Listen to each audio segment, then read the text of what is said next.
ذلك إنما يخشى الله من عباده العلماء إن الله عزيز غفور إن الذين ومن الناس والدواب والأنعام مختلف ألوانه كذلك إنما يخشى الله من عباده العلماء إن الله عزيز غفور.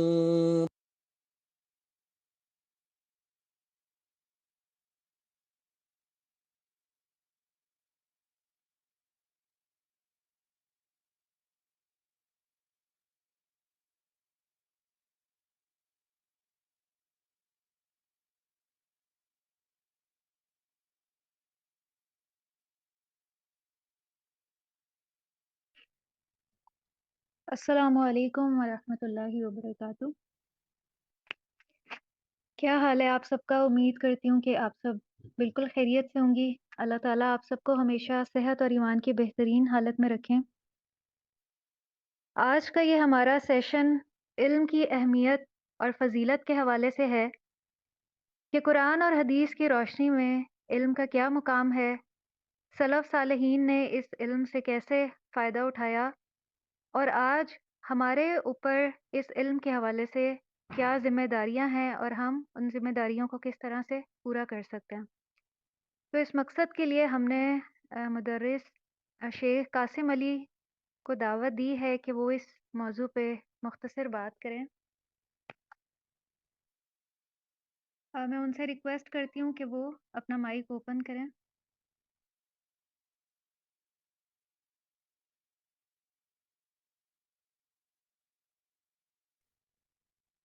السلام علیکم ورحمۃ اللہ وبرکاتہ۔ میری آواز آ رہی ہے آپ سب کو؟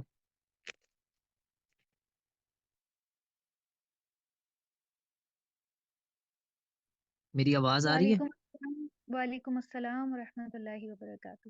جی آپ کی آواز بالکل ٹھیک آ رہی ہے۔ طيب، الحمدللہ الحمدللہ رب العالمین والصلاة والسلام علی نبینا الامین وعلی آلہ واصحابہ اجمعین، اما بعد۔ ہمارے آج کے اس انتہائی مختصر سے درس کا موضوع ہے فضل العلم، علم کی فضیلت، و اہمیتہ، اور اس کی اہمیت۔ اللہ سبحانہ و تعالیٰ نے ہمیں اپنی عبادت کے لیے پیدا کیا ہے، جیسا کہ اللہ تعالیٰ قرآن میں فرماتا ہے لَقَدْ خَلَقْتُ الْجِنَّ وَالْإِنسَ إِلَّا وَمَا خَلَقْتُ الْجِنَّ وَالْإِنسَ إِلَّا لِيَعْبُدُونَ۔ اللہ فرماتا ہے میں نے جنوں اور انسانوں کو نہیں تخلیق کیا سوائے اس کے کہ وہ میری عبادت کریں۔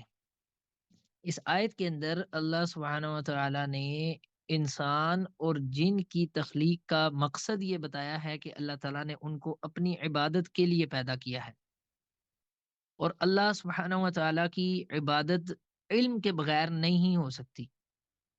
اب جب اللہ تعالیٰ نے انسان کو اپنی عبادت کے لیے پیدا کیا ہے اور عبادت علم کے بغیر نہیں ہو سکتی، تو اللہ تعالیٰ نے انسان کو وہ ادوات بھی عطا کیے ہیں جن کے ذریعے انسان علم حاصل کرتا ہے، اور اس کا ذکر قرآن مجید میں اللہ سبحانہ تعالیٰ نے سورہ نحل میں بالکل واضح طور پہ ان الفاظ میں ارشاد فرمایا۔ اللہ فرماتا ہے واللہ اخرجکم من بطون امہاتکم، اور اللہ نے تمہیں نکالا تمہاری ماؤں کے پیٹوں سے، لا تعلمون شیئا، تم کچھ بھی نہیں جانتے تھے، بالکل لا علم تھے۔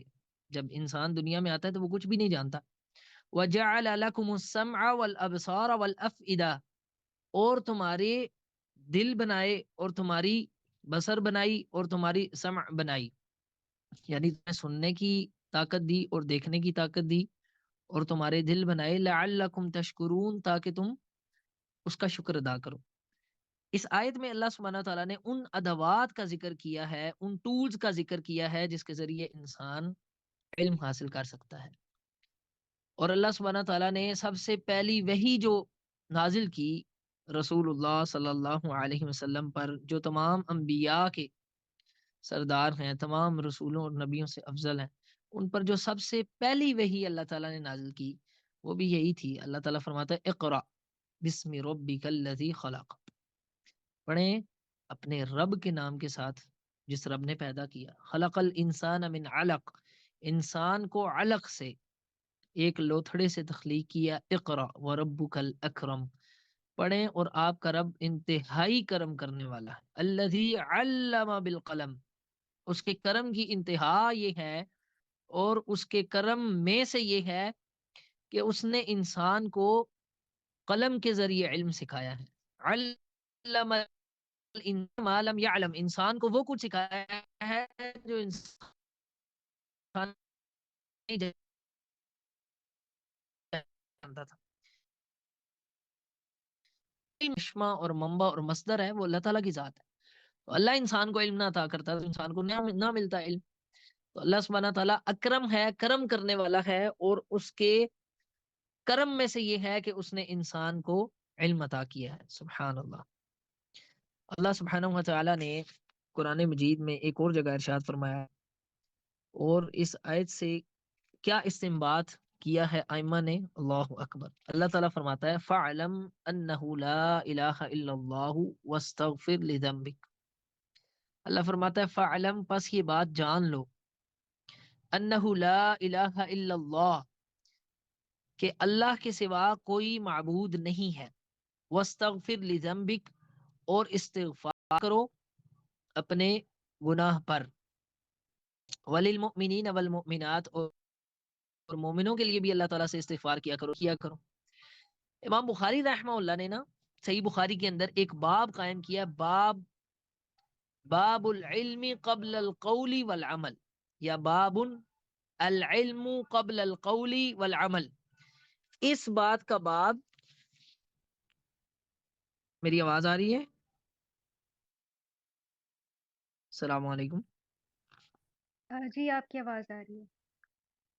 امام بخاری رحمہ اللہ نے صحیح بخاری کے اندر حدیث نمبر 68 سے پہلے، ایک تو حدیث نمبر 68 ہے نا، اس پہ امام بخاری نے باب قائم کیا. اس سے پہلے، اس حدیث سے پہلے امام بخاری نے باب قائم کیا ہے، باب العلم قبل القول والعمل. کہتے ہیں کہ علم قول اور عمل سے پہلے ہے، یعنی آپ کوئی بات کرتے ہیں یا کوئی عمل کرتے ہیں اس سے پہلے علم ہے. لقولہ تعالی، اور اس باب میں امام بخاری کوئی حدیث نہیں لے کے آئے، کوئی حدیث نہیں، صرف باب ہے. ورنہ امام بخاری رحمہ اللہ کی عادت ہے کہ باب قائم کرتے ہیں پھر حدیث لے کے آتے ہیں، لیکن اس باب میں کوئی حدیث ہے ہی نہیں، صرف یہ قرآن کی آیت لے کے آئے. کہتے ہیں لقول اللہ تعالی، اس لیے کہ اللہ فرماتا ہے فَعْلَمْ أَنَّهُ لَا إِلَٰهَ إِلَّا اللَّهُ، تم یہ بات جان لو کہ اللہ سبحانہ تعالیٰ کے علاوہ کوئی معبود نہیں ہے. تو اللہ تعالیٰ نے پہلے علم کا ذکر کیا، فَعْلَمْ، اس بات کا علم حاصل کرو، یہ بات جان لو. اللہ اکبر. پھر آگے عمل کی باری آئی ہے، وَاسْتَغْفِرْ لِذَنبِكَ وَلِلْمُؤْمِنِينَ وَالْمُؤْمِنَاتِ. پھر آگے امام بخاری رحمہ اللہ کہتے ہیں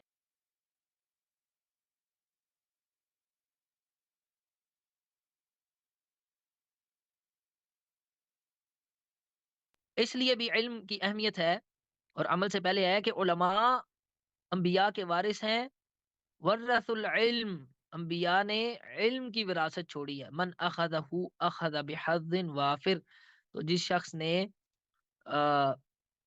علم کو لیا تو اس نے بہت خیر حاصل کر لی، بہت خیر سمیٹ لی. جس نے علم حاصل کیا اس نے بہت خیر سمیٹ لی.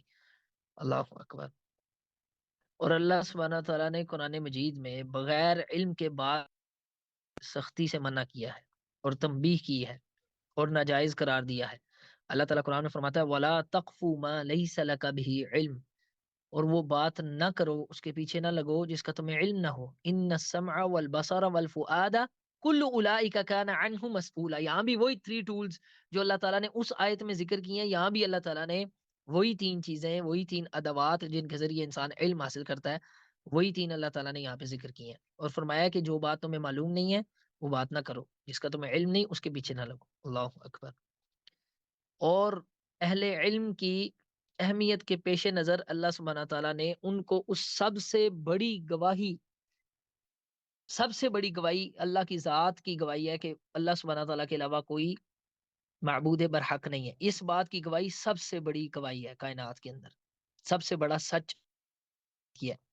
تو اللہ سبحانہ تعالیٰ نے اس بات کی گواہی خود دی ہے، اور فرشتوں کو بھی اس پہ گواہ ٹھہرایا اور پھر اہل علم کو گواہ ٹھہرایا اور ذکر کیا ہے ان تینوں کا، اپنی ذات کا اور پھر فرشتوں کا اور پھر اہل علم کا۔ اللہ فرماتا ہے شاہد اللہ انہ لا الہ الا ہو، اللہ گواہ ہے اس بات پہ کہ اس کے سوا کوئی معبود نہیں، والملائکۃ اور فرشتے بھی، وَأُولُو الْعِلْمِ قَائِمًا بِالْقِسْطِ اور اہل علم اس پہ قائم ہے عدل کے ساتھ اور پختگی کے ساتھ اس بات پہ قائم ہے، اہل علم بھی گواہی دیتے ہیں وَأُولُو الْعِلْمِ قَائِمًا بِالْقِسْطِ لا الہ الا هو العزیز الحکیم، اس کے سوا کوئی معبود نہیں ہے، وہ غلبے والا ہے اور حکمت والا ہے۔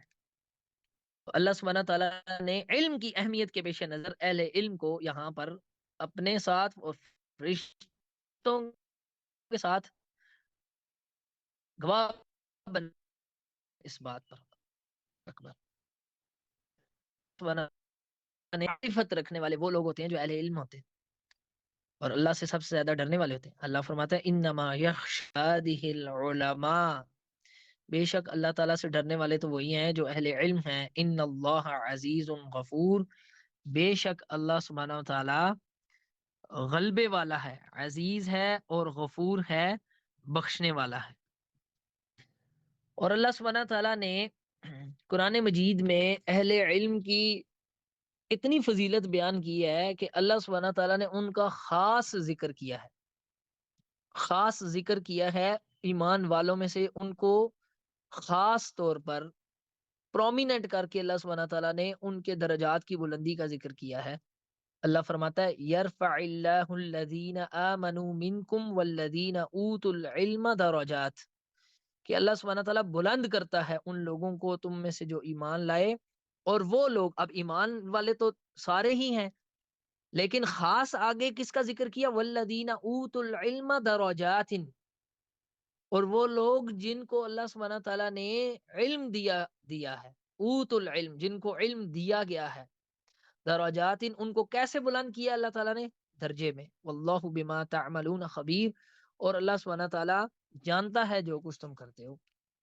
اور اسی ضمن میں نبی علیہ الصلوۃ والسلام کی حدیث بھی ہے سنن ترمذی کی، اور یہ معروف حدیث ہے، اس حدیث کو شیخ البانی نے بھی حسن کہا ہے، شیخ ارناؤت نے بھی حسن کہا ہے، اور شیخ زبیر الزئی رحمہ اللہ نے بھی اس کو حسن کہا ہے۔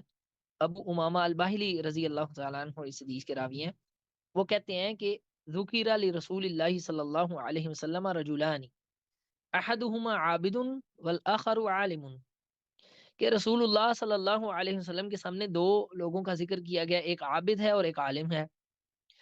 فقال رسول اللہ صلی اللہ علیہ وسلم فضل العالم علی العابد کفضل علی ادناکم، عالم کو عابد پر ایسے فضیلت حاصل ہے جیسے مجھے تم میں سے کسی عام شخص پہ، اللہ اکبر۔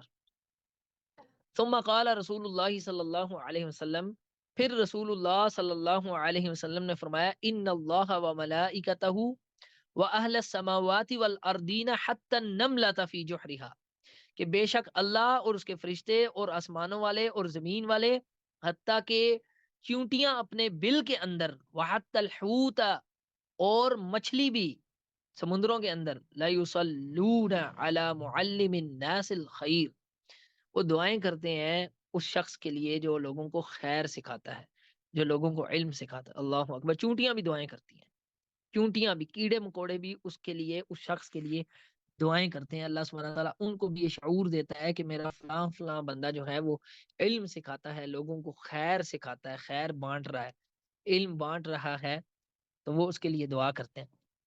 اسی لیے علم واحد ان چیزوں میں سے ہے کہ جن کے بارے میں اللہ سبحانہ تعالیٰ نے اپنے نبی علیہ الصلوۃ والسلام کو حکم دیا ہے خاص کر کے کہ اللہ تعالیٰ سے اس کا سوال کریں۔ اللہ فرماتا وَقُلْ رَبِّ زِدْنِی عِلْمًا، اور اے نبی آپ یہ کہا کریں رب زدنی علما، اے اللہ مجھے علم میں بڑھا دے، اے اللہ میرے علم میں اضافہ فرما۔ اور علماء جو ہیں وہ عام لوگوں کی طرح نہیں ہو سکتے، علماء کی اللہ کے ہاں ایک خاص اہمیت ہے، اور اسی لیے اہمیت ہے کہ انہوں نے علم حاصل کیا، ان کو اللہ تعالیٰ نے علم عطا کیا، علم کی وجہ سے ان کی اہمیت ہے۔ اللہ تعالیٰ قرآن میں فرماتا نا قل هل يستوي الذين يعلمون والذين لا يعلمون، اے نبی آپ یہ کہیں کیا وہ لوگ جو علم رکھتے ہیں وہ برابر ہو سکتے ہیں ان سے جو علم نہیں رکھتے؟ سبحان اللہ، یعنی علم والے اور علم نہ رکھنے والے یہ کبھی برابر نہیں ہو سکتے اللہ کی یہاں میں۔ اللہ کی نظر میں یہ کبھی بھی برابر نہیں ہو سکتے۔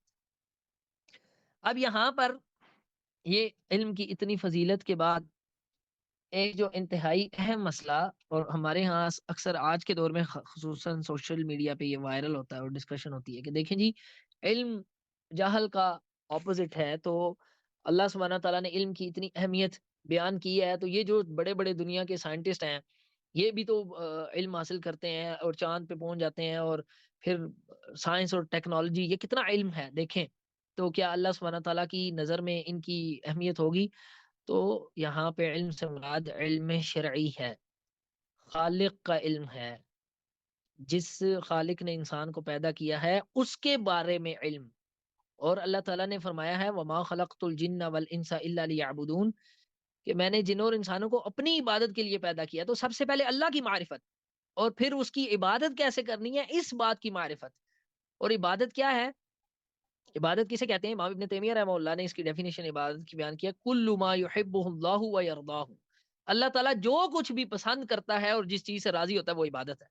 تو اس چیز کی معرفت حاصل کرنا کہ اللہ تعالیٰ کو کیا چیز پسند ہے اور اللہ نے ہمیں کیا حکم دیا ہے، اور میں کیا کام کروں گا تو اللہ خوش ہو جائے گا، راضی ہو جائے گا، یہ علم جو ہے اس کی اہمیت بیان کی گئی ہے۔ باقی دنیاوی علم آپ حاصل کریں، اس سے منع نہیں کیا گیا، لیکن جس علم کی اہمیت بیان کی ہے اور جن علماء کو اللہ سبحانہ تعالیٰ نے اپنے سے ڈرنے والا قرار دیا ہے، وہ علماء وہ ہیں جو شرعی علم کے علماء ہیں۔ اسی لیے اللہ تعالیٰ قرآن میں کفار کے متعلق فرماتا ہے سورہ روم کے اندر، یعلمون ظاہرا من الحیات الدنیا، یہ علم رکھتے ہیں کس چیز کا؟ ظاہری دنیا کی حیات کا، دنیا کی حیات کا ظاہری علم ان کے پاس ہے۔ وَهُمْ عَنِ الْآخِرَةِ، اور آخرت سے ہم غافلون، یہ غفلت میں ہیں۔ اللہ اکبر۔ اس آیت سے کیا معلوم ہوا کہ دنیاوی علم اس سے مراد نہیں ہے، جو اللہ تعالیٰ نے جن علماء کی فضیلت بیان کی ہے اس سے مراد دنیاوی علم رکھنے والے نہیں ہیں، بلکہ آخرت کا علم رکھنے والے ہیں، اللہ سبحانہ تعالیٰ کا علم رکھنے والے ہیں۔ اور اللہ سبحانہ تعالیٰ نے ایک اور آیت میں نبی علیہ الصلوۃ والسلام کی بعثت کا جو مقصد اللہ تعالیٰ نے بیان فرمایا، اللہ فرماتا لقد من اللہ علی المؤمنین اذ بعث فیہم رسولا، پس تحقیق اللہ کا مومنوں پر یہ احسان ہے کہ اس نے ان ہی میں سے رسولا من انفسہم، ان ہی میں سے ایک رسول بھیجا۔ اچھا، وہ رسول کیا کرتا ہے؟ اس کا کیا وظیفہ ہے؟ یتلو علیہم آیاتہ، ان پر اس کی آیات تلاوت کرتا ہے، ویزکیہم، اور انہیں پاک کرتا ہے، وَيُعَلِّمُهُمُ الْكِتَابَ وَالْحِكْمَةَ، اور ان کو کتاب اور حکمت کی تعلیم دیتا ہے، کتاب اور حکمت سکھاتا ہے۔ يُعَلِّمُهُمْ، کیا سکھاتا ہے؟ کتاب، جو اللہ نے کتاب نازل کیا وہ سکھاتا ہے۔ وَإِن كَانُوا مِن قَبْلُ لَفِي ضَلَالٍ مُبِينٍ، اور اس سے پہلے وہ کھلی گمراہی میں پڑے ہوئے تھے۔ تو رسول آگے کیا کرتا ہے؟ اس کا کیا وظیفہ اللہ نے بتایا؟ یتلو علیہم آیاتہ، ان پر اس کی آیات تلاوت کرتا ہے، ان کو پاک کرتا ہے، اور ان کو اس کتاب کی جو اللہ نے نازل کی ہے اس کتاب کی کا علم سکھاتا ہے۔ یعلمہم، علم سکھاتا ہے، ان کو علم سکھاتا ہے۔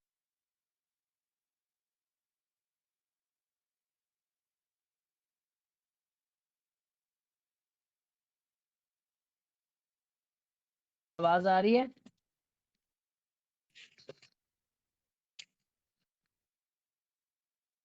السلام جی علیکم۔ آپ کو آواز آ رہی ہے۔ طيب،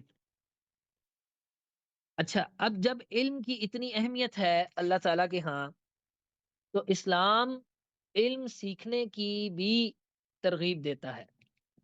یعنی اللہ سبحانہ تعالیٰ نے علم اور علماء کی اتنی اہمیت بیان کی تو علم سیکھنے کی ترغیب بھی دیتا ہے، اور علم سیکھنے پر اللہ سبحانہ تعالیٰ اجر کی وعید بھی سناتا ہے، اجر کی۔ اللہ سبحانہ تعالیٰ بے پناہ اجر اپنے ان بندوں کو جو اللہ سبحانہ تعالیٰ کی رضا اور اخلاص کے لیے علم حاصل کرتے ہیں، اللہ سبحانہ تعالیٰ ان کو بے شمار اجر، بے شمار اجر، اتنا اجر کہ ہم اس کو شمار نہیں کر سکتے۔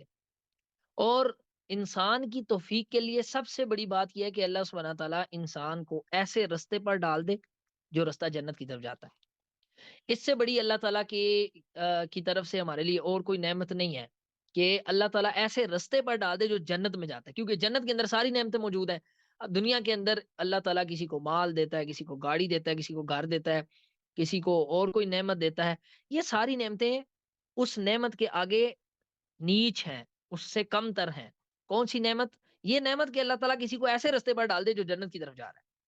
اور اللہ سبحانہ تعالیٰ کن لوگوں کو اس رستے پر ڈالتا ہے جو جنت کی طرف جا رہا ہے؟ نبی علیہ الصلوۃ والسلام نے فرمایا، صحیح مسلم کی حدیث ہے، من سلک طریقا یلتمس فیہ علما سہل اللہ لہ بہ طریقا الی الجنہ.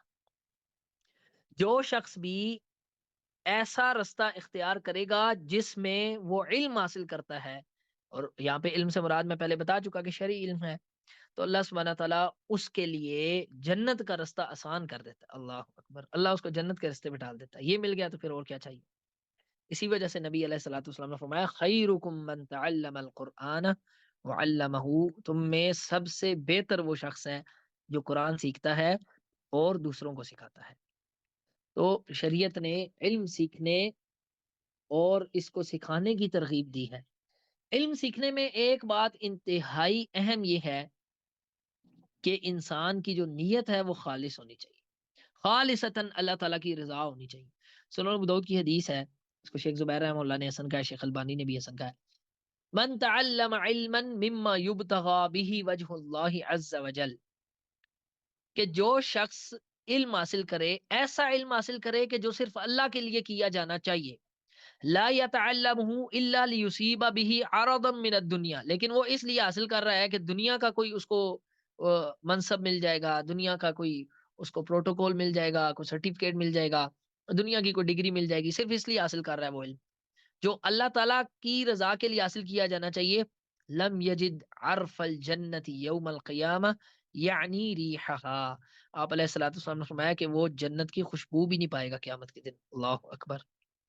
شرعی علم سیکھنے میں سب سے پہلی چیز جو ہے وہ اخلاص ہے. دوسری چیز، علم کے ساتھ عمل ضروری ہے، یعنی عمل کے بغیر علم کی کوئی اہمیت نہیں ہے. نبی علیہ الصلوۃ والسلام اللہ تعالیٰ سے دعا کرتے تھے نا کہ اے اللہ میں تیری پناہ میں آتا ہوں اس علم سے، لا ينفع، جو فائدہ نہ دے، میں تیری پناہ میں آتا ہوں اس علم سے جو فائدہ نہ دے. اللہم انی اعوذ بک من العلم لا ينفع، اس علم سے میں تیری پناہ میں آتا ہوں جو فائدہ نہ دے. اسی لیے اللہ تعالیٰ نے قرآن میں فرمایا، یا ایہا الذین آمنوا لم تقولون ما لا تفعلون، اے ایمان والو تم وہ بات کہتے کیوں جو تم کرتے نہیں. کبر مقتا عند اللہ، کبر مقتا عند اللہ، اللہ کے ہاں یہ بات انتہائی بری ہے، انتہائی سنگین ہے، یہ غلط بات ہے، بری گھٹیا بات ہے اللہ تعالیٰ کے ہاں. کیا؟ ان تقولوا ما لا تفعلون، کہ تم وہ بات کہو جو تم خود نہیں کر رہے. تو علم کے ساتھ عمل ضروری ہے. ایک آدمی کے پاس علم آیا، اب وہ علم حاصل بھی کر رہا ہے، علم پھیلا بھی رہا ہے، لیکن اس میں خود عمل نہیں کر رہا، تو وہ علم اس کو کوئی فائدہ نہیں دے رہا، کوئی اس کو فائدہ نہیں ہو رہا. اسی لیے صحیح مسلم کی حدیث ہے، نبی علیہ الصلوۃ والسلام نے فرمایا، ان اول الناس یقضى یوم القیامت علیہ، نبی علیہ السلام نے فرمایا کہ سب سے پہلے قیامت کے دن جن لوگوں کا فیصلہ کیا جائے گا، آگے تین لوگ نبی علیہ السلام نے ذکر کیے، ان میں سے ایک وہ شخص ہے، وَرَجُلٌ تَعَلَّمَ الْعِلْمَ وَعَلَّمَهُ وَقَرَأَ الْقُرْآنَ، ایک آدمی نے علم حاصل کیا، دوسروں کو بھی سکھایا، قرآن بھی پڑھا، فَأُتِيَ بِهِ فَعَرَّفَهُ نِعْمَهُ فَعَرَفَهَا، قیامت کے دن اسے لایا جائے گا، اللہ تعالیٰ اسے اپنی نعمتیں یاد کرائے گا اور وہ اعتراف کرے گا. قَالَ فَمَا عَمِلْتَ فِيهَا، پھر اللہ تعالیٰ اسے کہے گا کہ اب تم نے عمل کیا کیا، میں نے جو تمہیں نعمتیں دی تھیں ان پہ تم نے کیسے شکر گزاری کی، کیا عمل کیا. قَالَ تَعَلَّمْتُ الْعِلْمَ وَعَلَّمْتُهُ وَقَرَأْتُ فِيكَ الْقُرْآنَ، وہ کہے گا یا اللہ میں نے تو علم حاصل کیا تھا، دوسروں کو بھی سکھایا تھا، میں دن رات علم سکھانے میں لگا رہتا تھا اور قرآن بھی میں نے پڑھا تھا. قَالَ كَذَبْتَ، اللہ کہے گا تو جھوٹ بولتا ہے. وَلَكِنَّكَ تَعَلَّمْتَ الْعِلْمَ لِيُقَالَ عَالِمٌ، تو نے اس لیے علم حاصل کیا تھا کہ لوگ کہیں گے یہ عالم ہے، بہت بڑا شیخ ہے جی، فضیلت الشیخ ہے یہ. وَقَرَأْتَ الْقُرْآنَ لِيُقَالَ هُوَ قَارِئٌ، اور تو نے اس لیے قرآن پڑھا تھا کہ لوگ کہیں گے کتنا بڑا قاری ہے، قاری القراء المقری شیخ الکبیر ہے. فقد قیل، اللہ کہے گا بس اب تجھے کہہ لیا گیا، دنیا میں کہہ لیا گیا تجھے شیخ عالم فلان فلان، تیرے نام کے ساتھ صاحب کے لہقے لگ گئے سب. ثم امر به فسحب على وجهه حتى القي في النار، نعوذ باللہ من ذلک. نبی علیہ السلام نے فرمایا کہ پھر اس کو پکڑا جائے گا اور گھسیٹ کے چہرے کے بال جہنم کے اندر پھینک دیا جائے گا، نعوذ باللہ من ذالک۔ تو اس سے پتہ چلا کہ علم کے ساتھ عمل ضروری ہے، ورنہ عمل کے بغیر علم کا کوئی فائدہ نہیں، نہ کوئی مقصد ہے۔ اور علم کا مقصد ہی اللہ کو راضی کرنا ہے، تو جب علم حاصل کیا ہے کہ اللہ کیسے راضی ہوگا، پھر اس پہ عمل ہی نہیں کیا تو اللہ کو راضی تو نہ کیا۔ اور جب کوئی شخص اللہ سبحانہ تعالیٰ کے لیے علم حاصل کرتا ہے اور جتنا علم حاصل کرتا ہے اس پہ ساتھ عمل بھی کرتا ہے، تو اللہ سبحانہ تعالیٰ اس کو فہم عطا کر دیتے ہیں۔ نبی علیہ السلام نے فرمایا نا، من یرید اللہ بہ خیرا یفقہہ فی الدین، اللہ جس کے ساتھ بھلائی کا ارادہ کرتا ہے اسے دین کی فقہ عطا کر دیتا ہے، دین کی سمجھ عطا کر دیتا ہے۔ اور دین کی فقہ کیا ہے؟ کہ انسان اس پہ عمل کرے۔ پھر ہم آتے ہیں اس بات کی طرف کہ آپ نے علم حاصل کیا ہے اور علم حاصل کر کے اس پہ عمل بھی کیا ہے، اب اگلی بات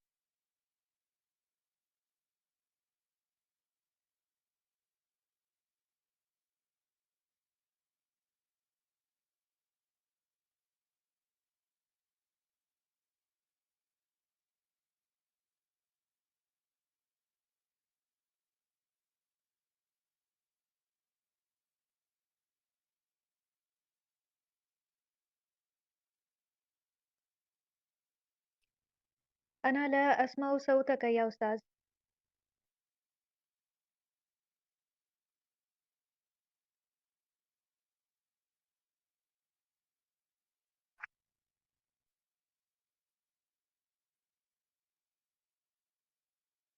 محنت کرتے ہیں، الا الذین تابوا واصلحوا، سوائے اس کے ان لوگوں کے جنہوں نے توبہ کی اور اصلاح کی، وبینوا، اور لوگوں کو حق بیان کیا، علم بیان کیا، جو اللہ نے کتاب میں علم نازل کیا ہے وہ بیان کیا، فاولئک اتوب علیہم، اللہ فرماتا ہے یہ وہ لوگ ہیں کہ جن کی میں توبہ قبول کروں گا، وانا التواب الرحیم، اور بے شک میں توبہ قبول کرنے والا اور رحم کرنے والا، وانا التواب الرحیم، اور بے شک میں توبہ قبول رحم کرنے والا۔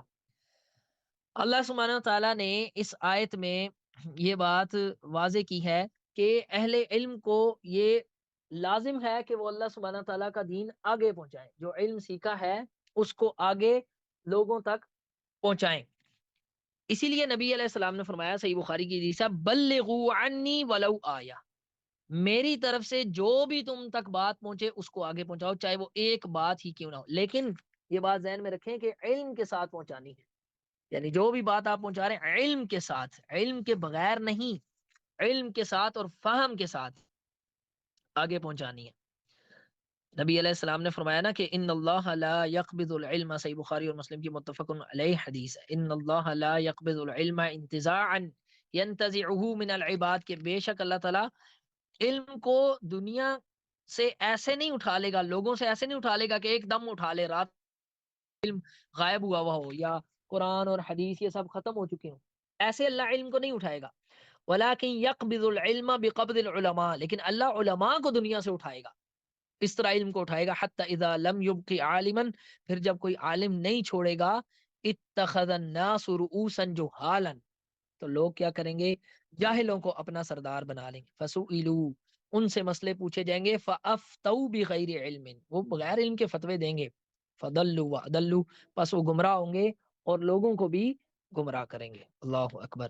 اس سے یہ معلوم ہوا کہ علم کے ساتھ اور فہم کے ساتھ بات آگے پہنچانی ہے، یعنی جو بات بھی آگے پہنچانی ہے اس کا مکمل ادراک ہونا ضروری ہے۔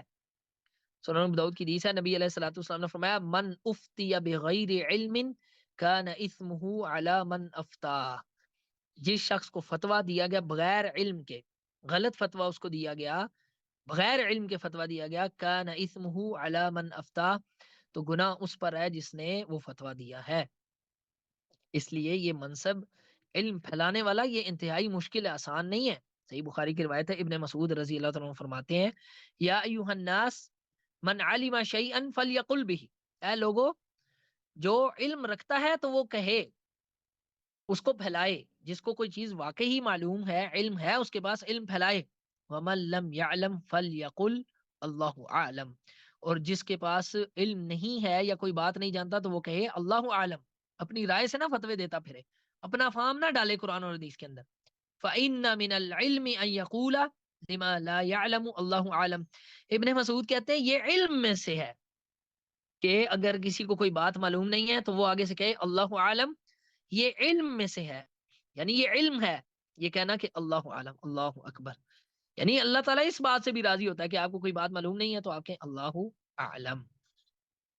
آخری چیز کہ جب ایک انسان اللہ سبحانہ تعالیٰ کی طرف لوگوں کو بلاتا ہے، پہلے خود علم حاصل کرتا ہے، پھر اس پر عمل بھی کرتا ہے اور لوگوں کو اس علم کی دعوت بھی دیتا ہے، تو یہ اس کی طرف سے صدقہ جاریہ ہے۔ نبی علیہ الصلوۃ والسلام نے فرمایا اذا مات الانسان انقطع عنه عمله الا من ثلاثه، جب انسان مر جاتا ہے تو اس کا جو عمل ہے منقطع ہو جاتا ہے سوائے تین چیزوں کے، الا من صدقۃ جاریہ، صدقہ جاریہ، او علم ينتفع به، یا وہ علم جس سے فائدہ اٹھایا جائے، او ولد صالح يدعو له، یا نیک اولاد جو اس کے لیے دعا کرے۔ تو اس سے پتہ چلا کہ جو علم فائدہ مند نفع بخش علم ہے جس سے لوگ فائدہ اٹھاتے ہیں، اس کا اجر مرنے کے بعد بھی چلتا رہتا ہے۔ اسی لیے نبی علیہ الصلوۃ والسلام نے فرمایا، ایک اور حدیث ہے، من دعا الی ہدی، صحیح مسلم کے الفاظ ہیں، من دعا الی ہدی کان له من الاجر مثل اجور من تبعه، جس نے لوگوں کو ہدایت کی طرف بلایا، یعنی جب ہدایت کی طرف بلائے گا اس کو خود علم ہوگا تو ہدایت کی طرف بلائے گا نا، تو جس نے ہدایت کی طرف علم کی طرف بلایا تو اس کو بھی اتنا ہی اجر ملے گا جتنا ان لوگوں کو ملے گا جو اس کے بلانے پر عمل کریں گے، اس کے قول پر، اس کے علم پر عمل کریں گے، تو ان کے عمل کا ثواب بھی اس کو ملے گا۔ لا ينقص ذلك من اجورهم شيئا، اور ان کے ثواب میں سے کوئی چیز کم نہیں ہوگی، یعنی کوئی یہ نہ سمجھے کہ ان کا ثواب اس کو مل جائے گا، نہیں، ان کو بھی پورا ثواب ملے گا، اور جتنا ان کو ملے گا ان سب کے عمل کا ثواب اس کو ملے گا جس نے یہ علم کی بات آگے پہنچائی ہے۔ اسی وجہ سے آخری بات بخاری اور مسلم کی متفق علیہ حدیث ہے کہ نبی علیہ الصلوۃ والسلام نے فرمایا، ابن مسعود رضی اللہ عنہ اس کے راوی ہیں، لا حسد الا فی اثنین، حسد جائز نہیں ہے مگر دو چیزوں میں، یعنی آپ لالچ رکھیں کہ فلاں شخص کے پاس کی چیز ہے تو میرے پاس بھی آ جائے، لا حسد الا فی اثنین، حسد جائز نہیں ہے سوائے دو چیزوں میں، رجل آتاہ اللہ مالا، ایک اس آدمی میں حسد کرنا جائز ہے کہ جس کو اللہ تعالیٰ نے مال دیا، فسلطہ علی ہلاکتہ فی الحق، تو وہ اس کو مال کو اللہ کی راہ میں خرچ کرتا ہے، حق کے رستے میں خرچ کرتا ہے، صدقہ و خیرات کرتا ہے، تو اس شخص کے بارے میں حسد کرنا جائز ہے کہ آپ یہ کہیں کہ اگر اللہ تعالیٰ مجھے بھی ایسا اتنا مال دے دے تو میں بھی اللہ سبحانہ تعالیٰ کی راہ میں خرچ کروں۔ وَرَجُلٍ آتَاهُ اللَّهُ حِكْمَةً، اور دوسرا وہ آدمی جس کو اللہ تعالیٰ نے آتَاهُ اللَّهُ حِكْمَةً، اللہ نے اس کو حکمت دی ہے، علم دیا ہے، فَهُوَ يَقْضِي بِهَا وَيُعَلِّمُهَا، تو وہ اس علم کے ذریعے، اس حکمت کے ذریعے فیصلے کرتا ہے، وَيُعَلِّمُهَا، اور آگے لوگوں کو بھی سکھاتا ہے۔ تو ایسے آدمی پر رشک کرنا، یہاں پہ حسد سے مراد رشک کرنا ہے، تو ایسے آدمی کے بارے میں حسد کرنا یعنی یہ خیال کرنا اور اللہ تعالیٰ سے یہ دعا کرنا کہ اللہ تعالیٰ مجھے بھی ایسا بنا دے کہ جیسا تو نے اس کو علم دیا ہے اور یہ لوگوں کو علم سکھا رہا ہے، تو اللہ سبحانہ تعالیٰ سے یہ دعا کرنا جائز ہے، اور ایسا حسد کرنا ان دو چیزوں میں نبی علیہ الصلوۃ والسلام نے فرمایا جائز ہے۔ اللہ تعالیٰ سے دعا ہے کہ اللہ سبحانہ تعالیٰ ہمیں نفع بخش علم عطا کرے، ہمیں نفع بخش علم عطا کرے اور علم پر عمل کرنے کی توفیق عطا فرمائے، کیونکہ اگر عمل نہیں ہے تو پھر علم نہیں ہے، پھر علم کا کوئی فائدہ نہیں ہے۔